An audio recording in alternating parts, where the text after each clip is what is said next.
누가복음 22장 54절에서 71절 말씀입니다. 오늘 내용은 베드로가 예수님을 3번 부인하는 장면인데요. 54절 말씀 보세요. 예수를 잡아 끌고 대제사장의 집으로 들어갈새 베드로가 멀찍이 따라가니라. 대제사장 가야바 집으로 예수님이 죄인처럼 끌려가게 됩니다. 가룟 유다의 배신으로 예수님은 팔려 악인의 손에 붙잡혀 오늘 그 뜰에 머물게 됩니다. 그럴 때 너무 궁금했던 수제자 베드로가 쫓아가는데요. 오늘 이 본문에서는 그의 걸음을 이렇게 나타냅니다. 멀찍이 따라가니라. 결국 여러분, 베드로가 예수님을 부인하게 된 원인이 멀찍이 따라갔기 때문이라 그러죠. 간격을 띄운 겁니다. 자신의 생명을 지키기 위하여 예수님과의 간격을 띄운 것이죠. 여러분, 신앙생활 멀찍이 하지 말아야 됩니다. 신앙생활은 바짝 하나님 말씀과 가까이 있어야 되고, 또한 하나님의 말씀 목양하고 가르치는 목회자와도 바짝 가까이 있어야 되는 것이죠. 뿐만 아닙니다. 우리 성도 사이도 아름다운 교제를 위하여 서로 간에 바짝 가까이 그런 교제를 나눠야 되겠죠. 그러므로 여러분, 주님과 교회, 목회자와 멀어지면 신앙도 마음도 사랑도 식어지고 떨어지게 됩니다. 그러므로 지금 나와 주님과의 영적 거리는 얼마이십니까? 얼마쯤 거리가 됩니까? 어디든지 이제 주를 따라가되 바짝 쫓아가는 삶이 되기를 바랍니다. 뿐만 아니라 베드로가 부인하게 된 원인은 무리 가운데 앉아 있었던 것이죠.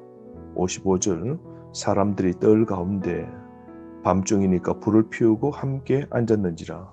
베드로도 그 가운데 앉았다라고 그럽니다. 그럴 때 한 여종이 와서 베드로의 얼굴을 알아보게 되는데요. 이 사람도 예수와 함께 있었던 자라고 그렇게 공포합니다.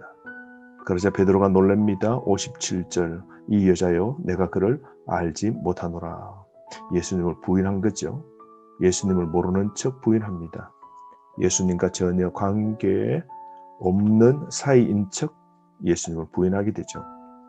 베드로는 3차례 예수님을 부인하게 되는데요. 점층적으로 묘사되어 있죠. 아주 뻔뻔스럽고 더 교모해집니다.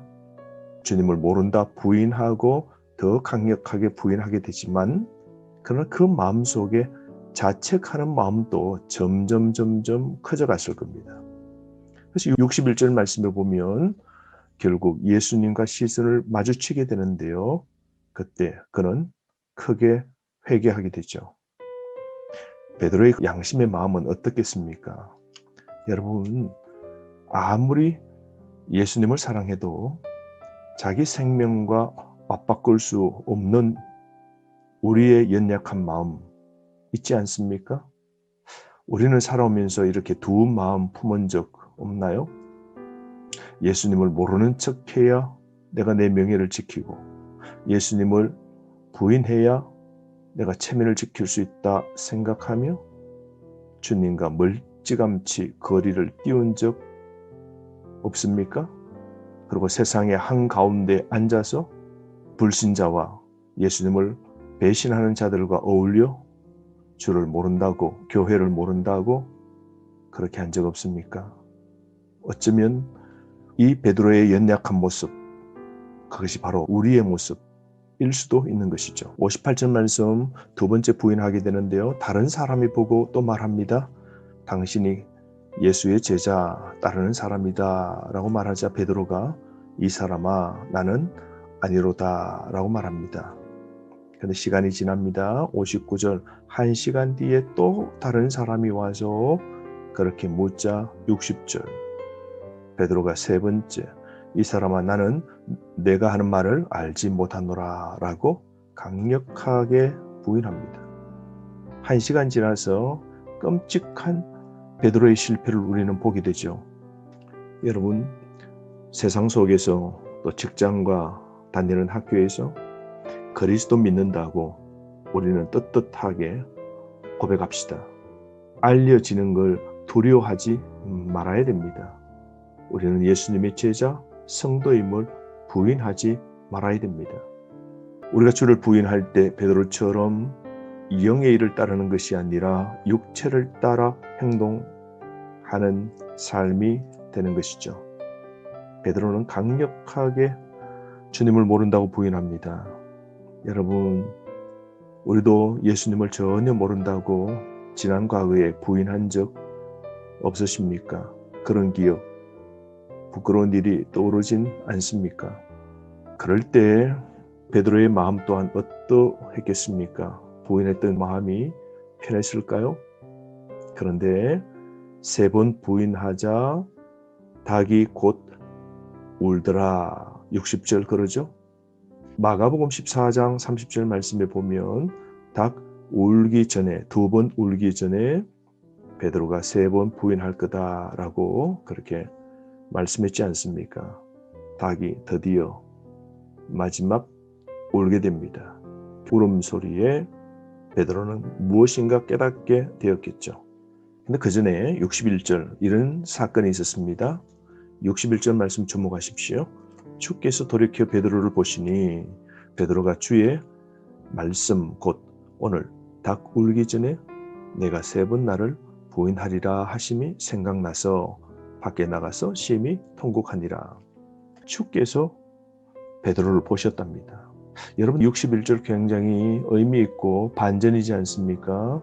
지금까지 베드로가 주어였지만 61절 주님이 예수님이 주어입니다. 베드로가 주님을 본 것이 아니라 주님께서 베드로를 보신 겁니다. 베드로에게는 주님이 보심으로 그 삶의 전환점이 일어나게 된 것이죠. 베드로가 예수님의 제자입니다. 그런데 예수님을 3번씩 강력하게 그렇게 부인했습니다. 그 부인에 대한 삶의 해결책은 바로 주님이 베드로를 보았고 또한 주님을 보는 순간 주님이 하신 말씀이 기억난 겁니다. 그리고 그는 회개하게 되는데요. 베드로가 회개하고 깨닫게 된 건 주님이 베드로를 주목하셨기 때문이고 그 시선은 사랑과 연민의 눈빛이었습니다.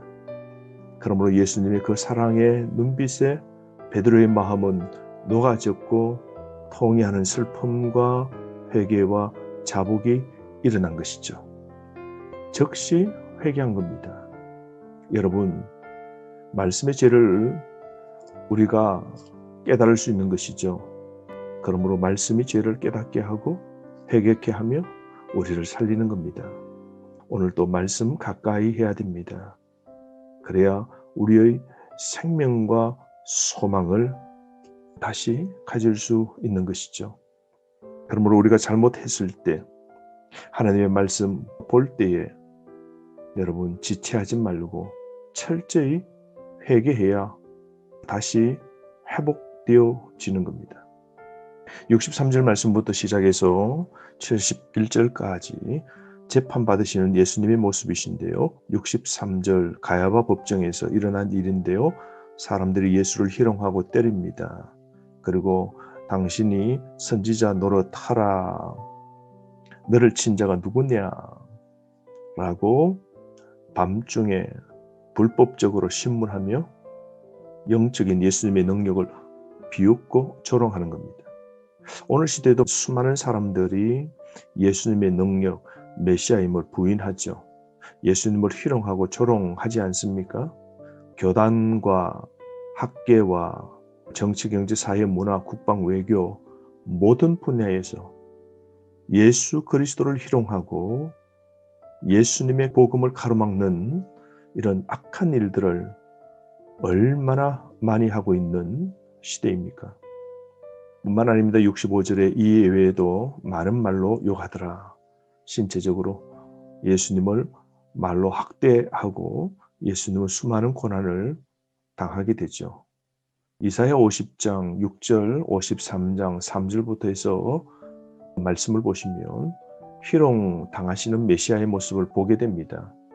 가야바 법정에서 수많은 사람들에게 희롱당하는 것은 구약의 메시아가 당할 그 예언, 그것이 지금 성취되고 있는 것이죠.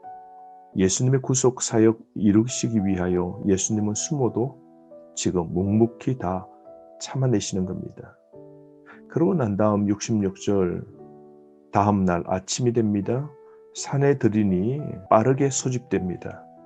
아침에 급히 상해들인 공회가 소집되는데요. 공식적으로 심문하게 됩니다. 그리고 그들이 사형을 결정하죠.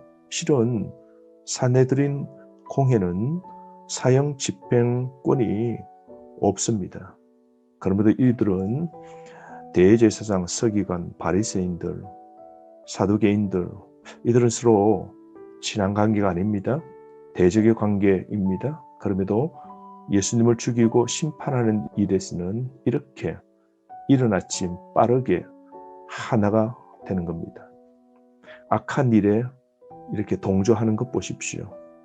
예수님을 대적하기 위해 모여든 악인들의 모습 보십시오. 여러분, 이들은 높은 직분을 갖고 있으나 마음속에 믿음은 전혀 없는 자들이죠.